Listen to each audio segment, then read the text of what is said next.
प्रभु यीशु ख्रीस्त में मेरे प्यारे भाइयों और बहनों, आज जब हम सब एक बार फिर पिता परमेश्वर के सम्मुख उपस्थित हुए हैं तो इस पल को कुछ इस तरीके से समझिए कि यह एक अद्भुत क्षण है। यह वह पवित्र सभा है जहाँ पे हम पिता परमेश्वर के साथ एक खूबसूरत संवाद करने जा रहे हैं। इसलिए इस पल में अपनी आंखों को बंद करके कुछ पल उन सारी घटनाओं को याद करें जो हमारे जीवन में घटित होता है। हमारी बीती रात पिता परमेश्वर हमारे साथ थे, हमें सुरक्षित रखा, हमारे परिवारजनों को हर मुश्किलों हर दुर्घटनाओं से बचाया। इन सब के लिए हम उन्हें तहे दिल से धन्यवाद दें। और जब हम अपने जीवन की उन घड़ियों को याद कर रहे हैं तो यह भी याद करें कि जब हम टूटा महसूस करते हैं, जब कोई हमारे आसपास भी सुनने वाला नहीं होता, जब सारे रास्ते बंद से लगते हैं और फिर अचानक कहीं से एक हल्की सी रोशनी दिखती है, कोई दरवाजा खुला हुआ प्रतीत होता है, कोई रास्ता ऐसा बन गया होता है जो हमने कभी भी कल्पना भी नहीं की होती, कोई इंसान भेजा गया हो या कोई मदद हमें मिली गई हो। क्या वो सारे वो क्षण हैं जहां खुद ब खुद पिता परमेश्वर हमारे सामने साक्षात उपस्थित होते हैं। हाँ मेरे भाइयों और बहनों, प्रभु हमें निरंतर हर समय देखता रहता है। वह देख रहा है किस प्रकार हमें कृतज्ञ मन और हृदय से इस पवित्र सभा में भाग ले रहे हैं, और इस प्रकार वह हमें कभी भी अकेला नहीं छोड़ता। उसके सामर्थ्य हाथ और उसकी शक्ति हमें हमेशा सुरक्षित महसूस कराती है। आज हम उसी जीवित और सामर्थ्य परमेश्वर के वचन पर मनन चिंतन करने जा रहे हैं, जिसने कभी भी किसी को निराश नहीं किया, जो हर किसी का पुकार सुनता है, हर आंसुओं को देखता है और हर दिल को छूता है। आज का वचन जो हम अध्ययन करने जा रहे हैं वो लिया गया है भजन संहिता अध्याय 145 पृष्ठ संख्या 18 से 19। यहोवा सबके निकट रहता है जो उसको सच्चाई से पुकारते हैं। वह अपने डरवैयों की इच्छा पूरी करता है और उनकी दुहाई सुनकर उनको बचाता है। कितना सुंदर है ये वादा। यह वाक्य आशीर्वादी वचन है क्योंकि ये शब्द हमारे भीतर कुछ हलचल सी पैदा करते हैं।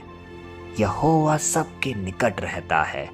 जरा सोचिए, कितनी बार हमें लगता है कि भगवान हमसे दूर हैं, हमारी सुनते ही नहीं, लेकिन ये वचन साफ साफ हमसे आज कह रहा है वो निकट है, वो पास है, इतना पास कि तुम्हारी सांसों के बीच उसकी उपस्थिति है।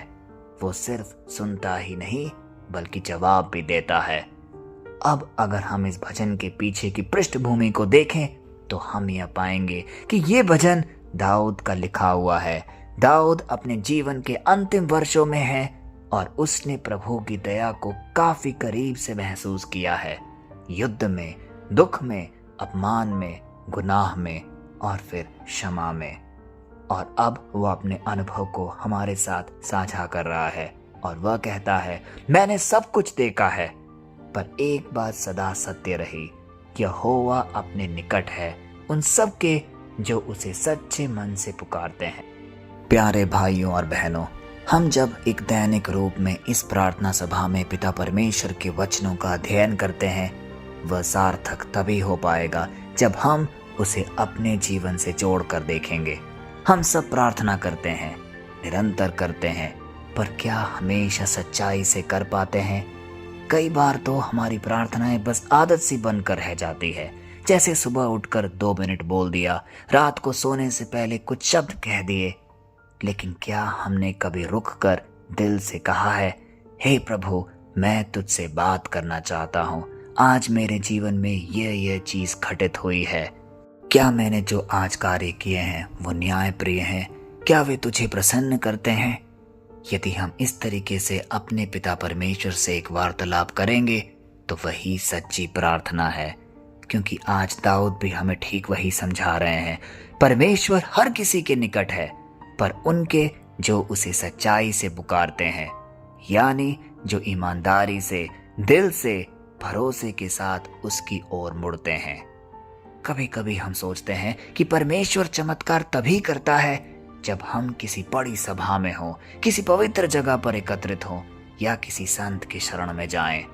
लेकिन ये वचन कहता है नहीं, वो वही है जहां तुम्हारा दिल सच्चाई से पुकारता है, चाहे वो हमारे इस दैनिक प्रार्थना सभा में हो, चाहे वह हमारी सुबह या शाम की प्रार्थनाओं में हो, चाहे वो हमारे कमरे का एक कोना ही क्यों ना हो, चाहे वो हमारा ऑफिस हो या बस में बैठा वो पल जब हम उसे याद करते हैं। प्रभु हर समय हर क्षण हमारे साथ हैं, वो हमारी मदद करता है। और ये बात हम सबको आज झंझोर कर रख देगी कि वह अपने डरवैये की इच्छा पूरी करता है। इसका मतलब क्या है? इसका मतलब स्पष्ट है। जब हम उसे आदर देते हैं, जब हम उसकी महिमा को स्वीकारते हैं, तब वो हमारी इच्छाओं को अपनी योजना में बुन देता है। वो जानता है कि कब और कैसे हमें आशीष देनी है। वो हमारे दिल की गहराई को देखता है, हमारी बातों से नहीं, हमारे विश्वास से हमें आंकता और पहचानता है। यदि आज हमारे बीच इस प्रार्थना सभा में कोई टूटा हुआ महसूस कर रहा है, कोई थका हुआ, या जिसे लग रहा हो कि प्रार्थना का कोई असर नहीं हो रहा, तो आज ये प्रार्थना सभा उन सबको कह रही है, पिता परमेश्वर के नाम पे घोषणा कर रही है, आपका समय आ चुका है। आज यहोवा का वचन कहता है कि वह निकट है, आपकी पुकार सुनी जा रही है, आपके आंसू गिने जा रहे हैं और आपका उत्तर रास्ते में है। वह जरूर हमें स्पर्श करेगा। कभी कभी हम जल्दी हार मान जाते हैं। हम कहते हैं, हे प्रभु, मैं तो महीनों से प्रार्थना कर रहा हूँ, कुछ नहीं बदला। लेकिन याद रखिए, परमेश्वर की देरी का मतलब उसकी अनुपस्थिति नहीं है। उसका इंतजार हमें तैयार कर रहा है ताकि जब आशीष आए तो हम उसे थाम सकें, उसे महसूस कर सकें। और जब वो हमारी पुकार सुनता है तो वो बस राहत नहीं देता, वो जीवन बदल देता है। भाइयों और बहनों, जब परमेश्वर आज कहता है, मैं उनके निकट हूं जो मुझे सच्चाई से पुकारता है, तो वो झूठ नहीं बोल रहा। उसकी उपस्थिति आज इसी सभा में है। वो आपके बगल में बैठा है, आपके दिलों में काम कर रहा है और आपके भविष्य के दरवाजे खोल रहा है। इसीलिए आज इस पल में अपनी थकावट, अपने डर, अपनी उलझनों को प्रभु के चरणों में रख दो। कहो, हे प्रभु, मैं तुझसे भाग नहीं रहा, अब मैं तेरी ओर लौट रहा हूं। आज मैं ये घोषणा करता हूं, जो भी इस वचन को विश्वास से सुन रहे हैं, उनके जीवन में परमेश्वर की कृपा एक नया अध्याय शुरू करेगी। जो टूटे हैं वो उठेंगे, जो बीमार है उनमें चंगाई आएगी, जो परेशान हैं उनके जीवन में शांति बहेगी, जो खो गए हैं उन्हें एक नई दिशा मिलेगी, क्योंकि यहोवा वही है जिसने कहा है, मैं निकट हूँ। और जब वो निकट आता है तो अंधकार को उजाला रोक नहीं सकता। आइए अब हम एक छोटे से प्रार्थना की ओर आगे बढ़ें। अपने हृदय और मन को तैयार करें उस पवित्र आत्मा को ग्रहण करने जो कि पिता परमेश्वर ने हमें वादा किया है कि वो हमें जरूर प्रदान करेगा। आइए हम सब मिलकर यह प्रार्थना करें। हे सर्वशक्तिमान यहोवा, हम तेरा धन्यवाद करते हैं क्योंकि तू निकट है। तू दूर नहीं बल्कि हमारे हर पल में हमारे साथ है। हे प्रभु, तूने कहा था कि जो तुझे सच्चाई से पुकारता है तो उनकी सुनता है। आज हम उसी विश्वास से तेरे सामने एकत्रित हैं। पवित्र आत्मा, इस सभा में उतर आ, हर दिल को छू, हर टूटे आत्मा को नया बना, हर बीमारी से हमें चंगाई दे, हर चिंता से हमें मुक्त कर, हमें शांति प्रदान कर। हे प्रभु, हमारे दिलों में तेरे प्रति डर और आदर सदैव बना रहे, ताकि हमारी इच्छाएं तेरे अनुसार बने। हमारी प्रार्थनाओं को आशीष दे, हमारे घरों में तेरी उपस्थिति का सामर्थ्य बरसा और हमारे जीवन में वो चमत्कार दिखा जो तेरी आत्मा को बढ़ाए। हे प्रभु, हमें एक ऐसा विश्वास दे जो कभी हिल ना सके। आप देख रहे हैं कि हमारे आसपास में कैसी परिस्थितियां व्याप्त है। तेरे वचन के अनुसार हमारे जीवन में एक नई शुरुआत कर, हमें अपने पवित्र आत्मा से भर दे ताकि हम तेरे नाम की गवाही दें। यीशु मसीह के सामर्थ्य नाम पे हम सब मिलकर ये कहते हैं, आमीन। प्यारे भाइयों और बहनों, याद रखें, परमेश्वर सिर्फ आपकी आवाज नहीं सुनता, वो हमारे दिल और धड़कनों में बसता है।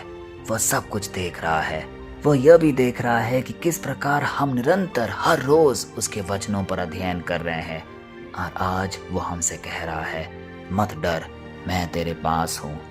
इसलिए आइए इस दिन को हम आगे बढ़ाते वक्त अपनी सारी मुसीबतों, अपनी सारी निराशाओं को उसके पावन और शक्तिशाली चरणों में समर्पित करते हैं और ये उम्मीद के साथ आगे बढ़ें कि वह हमारे साथ है। हमारे हर कार्यों में उसकी उपस्थिति आज हम जरूर महसूस करेंगे। और अब यह हमारा कर्तव्य बनता है कि इस वचन को हम कई लोगों तक बांटें, क्योंकि यह एक आश्रय देने वाला वचन है और हमें इसे कई लोगों तक पहुंचाना होगा ताकि उनका जीवन भी रूपांतरित हो, उनके जीवन में भी एक बड़ा बदलाव आए। कल फिर हम मिलते हैं, तब तक के लिए पिता परमेश्वर की असीम दया, कृपा और क्षमा में आप सबको समर्पित करते हैं। पिता, पुत्र और पवित्र आत्मा के नाम पर, आमीन।